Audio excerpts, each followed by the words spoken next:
neges arbennig I rywun yn Nadolig hwn. Beth fyddai hynny? Fy neges I fyddai I fy rieni. Dweud diolch am ofalu amdano. Hyd yn oed pan fyddaf dan straen ac yn gweiddi llawer. Fy neges I fyddai fy mod yn dymuno I bobl y byd roi gorau I ymladd. Byddwn nhw'n gofyn pam na allwn ni I gyd fyw mewn heddwch. Neges arall fyddai diolch I bawb sy'n gofalu am eraill yng nghysgod y coronavirus a dymuno gwelliad buan I bawb sy'n dost. Fy neges olau fyddai dymuno Nadolig llawn I bawb mwynhau cwmni, ffrindiau a theulu a gwneud ymdrech I alw gyda phobl rydyn ni nabod sydd yn unig. Mae negeseuon wedi cael eu hanfon mewn sawl ffordd dros canrifoedd, trwy signalau mwg, negeseuon mewn poteli enghraifft, telegramau, walkie-talkies, gallwch chi feddwl am cymaint ohonyn nhw, ffonau symudol wrth gwrs erbyn heddi ac e-bost, a I nifer fawr o bobl y cyfryngau cymdeithasol fel Facebook a Twitter, Snapchat, TikTok ac Instagram. Ond yn stori'r geni, yr angylion oedd yn cyhoeddi'r negeseuon. Cafwyd negeseuon mewn breuddwyd hefyd, a chyfarwyddiadau wrth ddilyn y seren ddisglair. Lig 1, adnodau 26 I 31. Yn y 6ed mis, anfonwyd yr angel Gabriel gan Dduw I dref yng Galilea o'r enw Nazareth, at wrhyw oedd wedi ei dyweddio I ŵr o'r enw Joseph o dŷ Dafydd. Mair oedd enw'r wrwyf. Aeth yr angel ati a dweud, henffych well, tydi yr un a roddodd Duw ei ffafr iddi. Y mae'r arglwydd gyda thi. Ond cythryblwyd hi drwyddi gan ei eiriau, a cheisiodd ddirnad pa fath o gyfarchiad allai hwn fod. Meddai'r angel wrthi, paid ag ofni Mair, oherwydd cefais ffafr gyda Duw, ac y wele bydd hi'n beichiogi yn dy grodd ac yn esgor ar fab a gelwi ef Iesu. Fel hyn y bu genedigaeth Iesu Grist, pan oedd Mair ei fam wedi ei dyweddio I Joseph, cyn iddynt briodi fe gafwyd ei bod hi'n feichiog o'r ysbryd glân. A chan ei fod yn ddyn cyfiawn, ond heb ddymuno ei chywilyddion gyhoeddus, penderfynodd Joseph, ei gŵr, ei gollwng ymaith yn ddirgel. Ond wedi iddo gynllunio felly, dyma angel yr arglwydd yn ymddangos iddo mewn breuddwyd a dweud, Joseph fab Dafydd, paid ag ofni cymryd Mair yn wraig I ti, oherwydd y mae'r hyn a genhedlwyd ynddi yn deillio o'r ysbryd glân. Lig 2, adnodau 8 I 12. Y bugeiliaid ar angylion. Yn yr un ardal, yr oedd bugeiliaid allan yn y wlad yn gwarchod I praidd liw nos. A safodd angel yr arglwydd yn ei hymyl, a disgleiriodd gogoniant yr arglwydd o'i hamgylch, a daeth arswyd arnynt. Yna dywedodd yr angel wrthynt, peidiwch ag ofni, oherwydd wele, yr oedd yn cyhoeddi chi newyddion da am lawenydd mawr a ddawy'r holl bobl. Gan wedi chi heddiw yn rhef Dafydd waredwr, yr hwn yw'r Meseia yr arglwydd. A dyma'r arwydd I chi, cewch hyd i'r un bach wedi'i rwymo mewn dillad baban ac yn gorwedd mewn pryseb. Wedi Iesu gael ei eni Methlem Jwdea yn nyddiau'r brenin Herod, daeth sêr ddewiniaid o'r dwyrain I Jerusalem a holi. Ble mae'r hwn a anwyd I fod yn frenin yr Iddewon? Oherwydd gwelsom ei seren ef ar ei chyfodiad a daethom i'w addoli. A phan glywodd y brenin Herod hyn, cythriddwyd ef a Jerusalem I gyd gydag ef. Wedi iddynt ymadael, dyma angel yr arglwydd yn ymddangos I Joseph mewn breuddwyd, a dweud cod, a chymer y plentyn a'i fam gyda thi, a ffoi aifft, ac aros yma hyd nes y dwedaf wrthyt, oherwydd y mae Herod yn mynd I chwilio am y plentyn mwyn ei ladd. Yna cododd Joseph, a chymerodd y plentyn a'i fam gydag ef liw nos, ac ymadael i'r aifft. Rydyn ni'n mynd I ystyried stori'r geni trwy gyfres o drydariadau. Felly, pa fath o negeseuon Bydde Mair a Joseph yn danfon ar trydar pe bai'r cyfleusterau hynny ganddyn nhw yn ystod stori'r geni. A dyna pam y gelwir y cwrdd hwn heddi yn hasnod nadolig. Mae'r geni wrth gwrs yn dechrau gyda mam Iesu, sef Mair. Derbyniodd ymweliad gan angel a ddywedodd y byddai'n mynd i eni mab Duw. Pan adawodd yr angel, roedd Mair yn teimlo'n gythryblus oherwydd nad oedd yn briod â Joseph ar y pryd, ac nid oedd yn credu byddai Joseph yn hapus iawn am y babi. Dyma'r neges, wedi cael ymweliad gan angel ac rwy'n disgwyl mab Duw, hasnod mewn helbil. Roedd Mair yn iawn, nid oedd Joseph yn rhy hapus pan ddarganfu ei bod yn mynd i gael babi. Mewn gwirionedd, penderfynodd dorri ei dyweddiad. Yna un noson, cafodd Joseph freuddwyd lle ddywedodd angel wrtho pwy oedd y babi a beth i'w alw. Aeth Joseph yn ei flaen a phriodi Mair oherwydd ei fod yn deall y cyfrifoldeb a roddodd Duw iddo.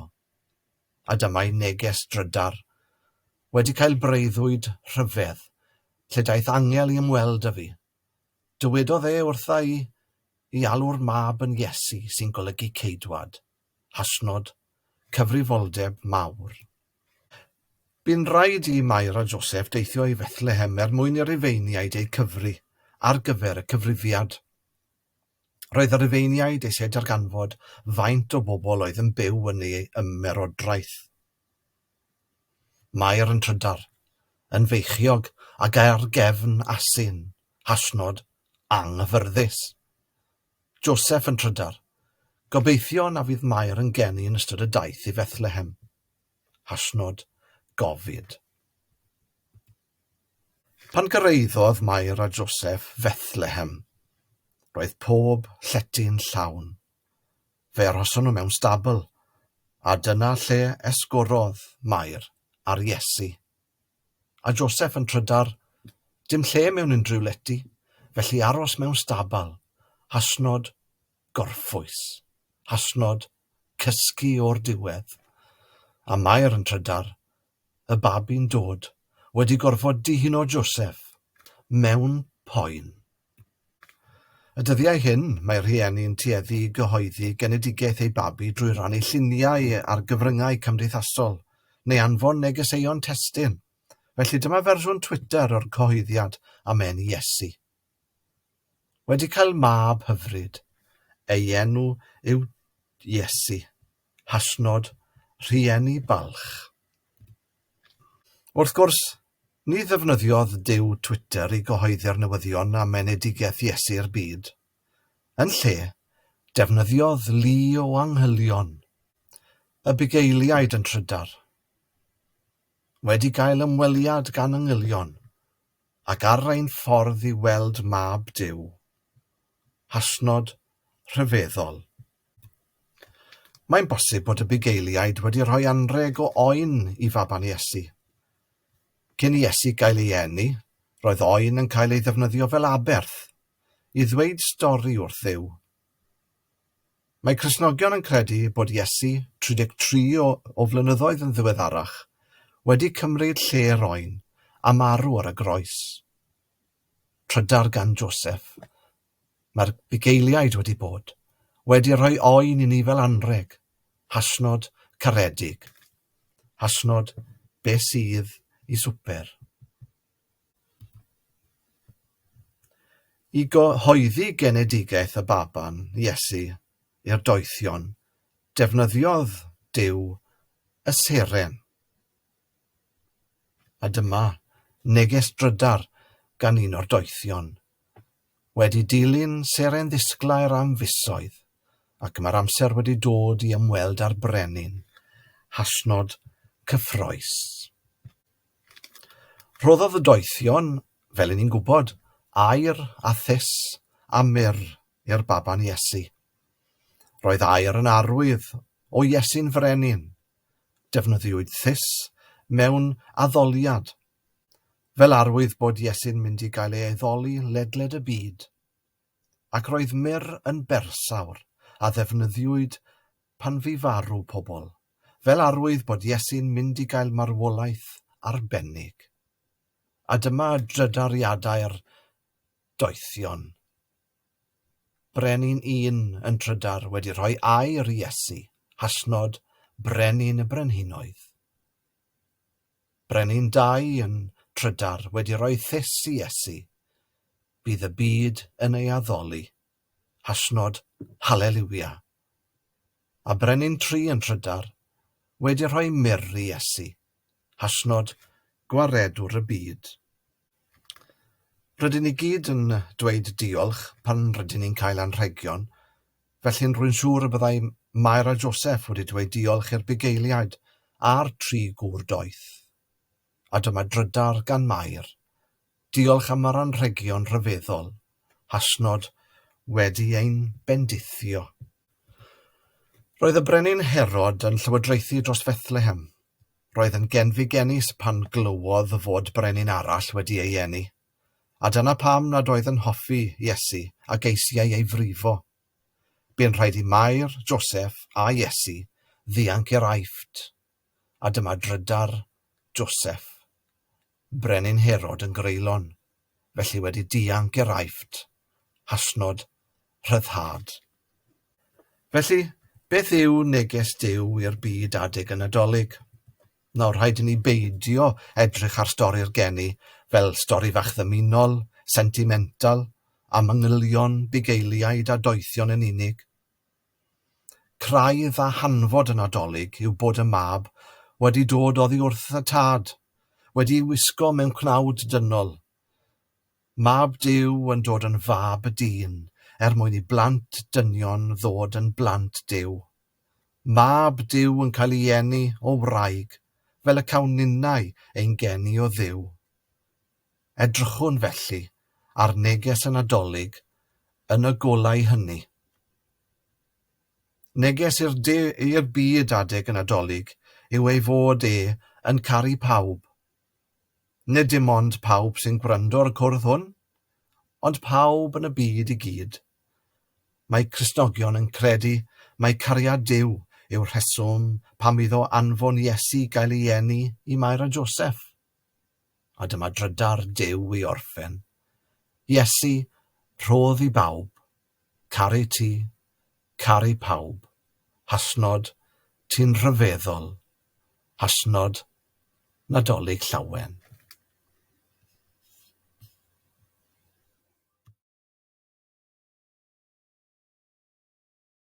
Pan anwyd glist yn Bethlehem, dref, canodd ag ylion nef.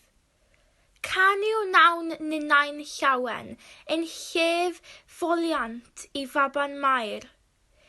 Can yw nawn ni, foliant i faban Mair.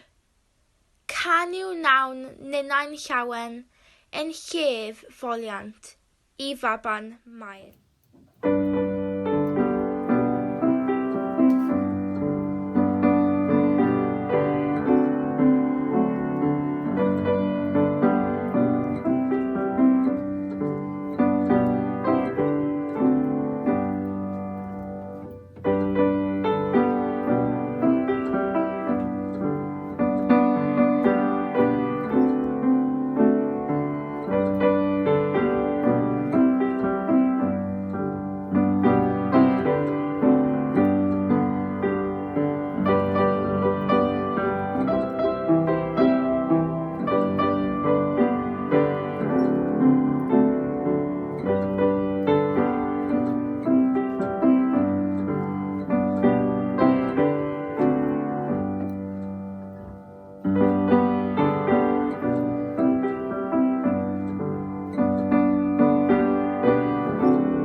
Rhown ata ti, o Dduw, yng nghanol ein llawnder o'n digonedd i ddiolch i ti am wyl y Nadolig. Dyma'r cyfnod pan fyddwn ni'n cofio am enedigaeth Crist i'r byd a'i fod e wedi enni'n fab i Mair a Joseph, a hynny mewn llety llwm y Bethlehem dref. Diolchwn i ti am gyfnod y Nadolig, cyfnod pan mae yna lawer o ddathlu a gwledda. Ond, yng nghanol yr holl addurniadau a'r anrhegion, boed ni atgoffa'n hunan mae gwyl y geni ydyw a bod ni'n cofio am yr hyn a ddigwyddodd yng Ngwlad Jwdea ymhell dros 2000 o flynyddoedd yn ôl. Geni gwaredwr a cheidwad i ddynol ryw. Mewn byd sy'n llawn o gasineb a dial, diolchwn am dywysog tangnefedd a ddysgodd y ffordd i ni garu cuddin. Daeth Iesu Grist i'r byd yn ein ddiniweidrwydd, genedigaeth ostyngedig yn llety'r anifoedd, a thrwy ei fywyd. O'r cryd i'r groes, dangosodd y parodrwydd i weini ar eraill i osod yr hyn y mae'n nhw'n ei angen cyn anghenion ef ei hun. Hyd yn oed ar ddiwedd ei fywyd byr, aeth yn wyloedd ar gefn ebol asyn i mewn i Jerusalem, yn hytrach nag mewn cerbyd crand. Yn yr un modd, roedd yn barod i helpu pawb ar bob adeg ac i wneud o cymwynos a phawb a ofynnau am ei gymorth. Gwna ni yn Grist debyg wrth i ni ymwneud â'n ffrindiau a phobl eraill. Boed i ni fod yn llawn cariad a chyfeillgarwch gan gofio bod yn wylaidd a gostyngedig tuag at bawb. Tymor y wyllus da yw'r Nadolig a chyfleu bawb ohonom estyn llaw i rhai hynny sy'n llai ffodus na ni yn y byd. Cofiwn am yr hen a'r methedig, y rai sy'n gaeth i'w cartrefi ac sy'n methu mynd a dod fel rydyn ni. Bydd gyda rhai sy'n dioddef o unigrwydd a phar i ni alw heibio rhai hynny sy'n unig yn eu cartrefi, yn enwedig yn ystod nosweithiau hir y gaeaf. Gad i'n unau sy'n byw mewn cartrefi cynnes a chlyd gofio am y rhai sy'n llai ffodus na ni, yn enwedig y rhai sy'n cysgu allan ar y strydoedd heb do uwch eu pennau.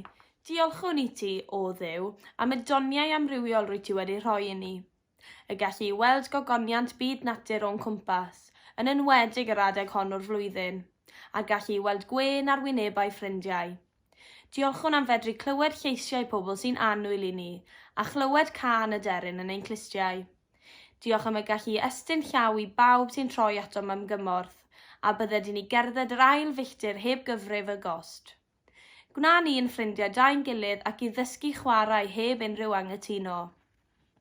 Dysgodd Iesu Grist ni i garu pawb ac i fod yn garedig tuag at eraill yn y byd. Boed i ni ddangos cariad at y rhai sydd o'n gwmpas ni, rhieni, brodyr, chwiorydd, ffrindiau a phawb sy'n annwyl i ni. Diolchwn am athrawon sy'n fawr ei gofal noson yn yr ysgol. Diolch am ein parodrwydd i'n cefnogi ni ac i'n cynorthwyo ar bob adeg. Dysgu ni hefyd ein parchu a rhoi help llaw iddynt pan fod nhw'n troi atom ni am gymorth. Roedd Iesu yn gyfaill i bawb, ac yn yr un ffordd mae angen i ni ddangos cyfeillgarwch yn ein byd, hyd yn oed pan fod hynny'n anodd ar adegau. Dyro dy gariad i'n clymu, dy gariad fyddon ein plith. Dyro dy gariad i Gymru, bendithion gwasgar fel glith. Dysgu ni ddeall o'r newydd, holl ystyr cariad a phrawd. Dyro dy gariad i'n clymu, dy gariad di. Wrth i ni agosau at y Nadolig felly, boed ddedwyddwch cariad yr wyl, fod yn amlwg yn yr hyn a wnawn ac y ddwedwn, boed i ni fod fel Sion Corn i bawb, yn barod i rhoi a rhannu o'n caredigrwydd ac i geisio dod â gwen i fywydau pobl. Hynna a fynnwn yn enwyn harglwydd Iesu Grist, y babam bendigaid nad oedd lle iddo ond llety anifail y Bethlehem dref. Amen.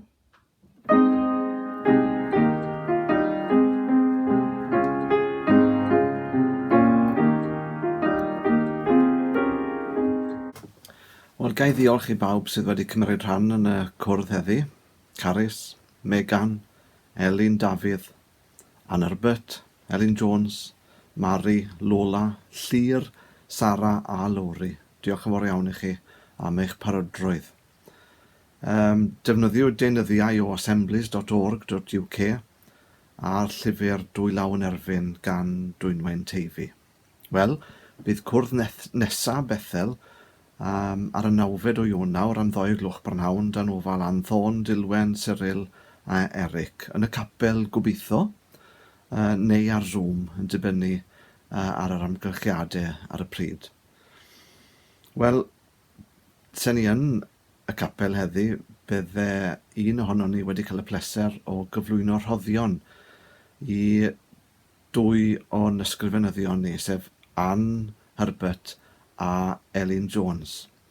Maen nhw wedi bod yn ysgrifennyddion gweithgar i Bethel Parc-y-rhos ers dros 10 Felly, gai ddiolch yn fawr iawn i chi'ch dwy am eich gwaith gwerthfawr dros yr amser hynny, a gan bod hi'n amhosib cyflwyno'r rhoddion drwy recordiad fideo, mi fydd y rhoddion gyda chi, a maen nhw siŵr wedi'ch cyrraedd chi erbyn heddi, gyda'n diolch mawr ni am eich gwaith chi. Diolch yn fawr. Wel, fel ych chi'n gallu gweld, does dim sôn corn gyda ni yn y Cwrdd Nadolig eleni, ond rydyn ni fel swyddogion wedi penderfynu cyfrannu canpynt tuag at Apêl Nadolig Cymorth Cristnogol yn enw Blant Bethel. Ni wedi derbyn e-bost gan y parch Tom Davies yn diolch yn fawr am y gefnogaeth. Felly, i orffen heddi, dyma ffilm fer i ddangos sut mae'r arian hynny yn cael ei wario gan Gymorth Cristnogol. Nadolig llawen i chi gyd.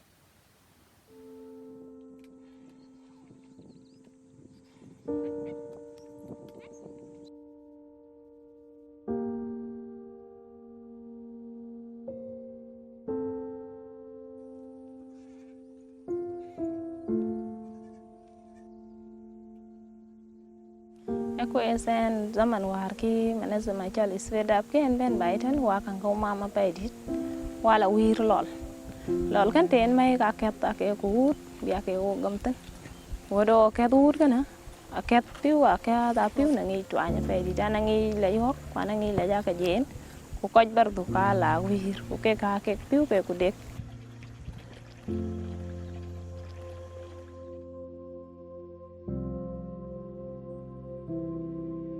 waro gomlol ali pa mandu tuoi wir kulok dier ke bena ke wir mo lakin meno cho ga gam daga to kana mandu le ba toy ko ngot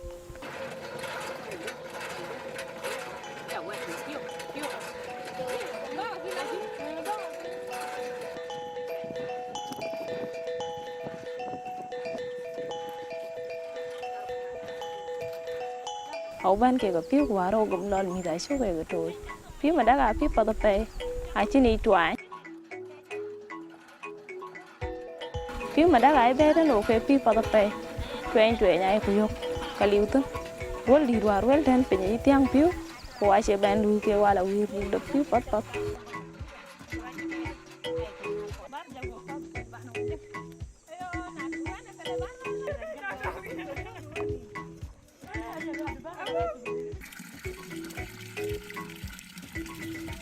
Oke ka ke waro kwa ke konyo tamen panjal bien meni ro waro pe di ben madaga kamen kala chan mana zuma chal svedap chan le pe ke chen panjal biet yo kare rejich ku werbe